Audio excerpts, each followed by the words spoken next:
طب المطبخ نيلة والسفرة أصلا مش عجباني، هتنزلوا تلفوا تاني.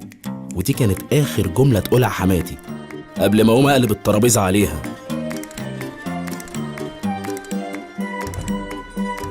أصلك مش عارف مين حماتي؟ دي مدام اللواء كمال أبو شادي اللي ما بيهمهاش غير المنظرة قدام صاحباتها.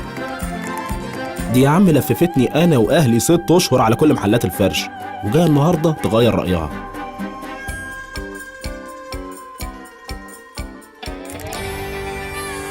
المهم كلمة من هنا على جزمتين من هنا والفرح باظ، وبدل ما نكتب كتابنا اتكتب لنا محضر في اسم البساتين.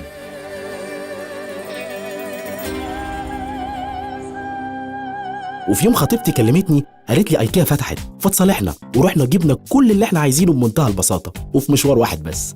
ايكيا، اختار ركب عيش. ايكيا، بسطها تتبسط.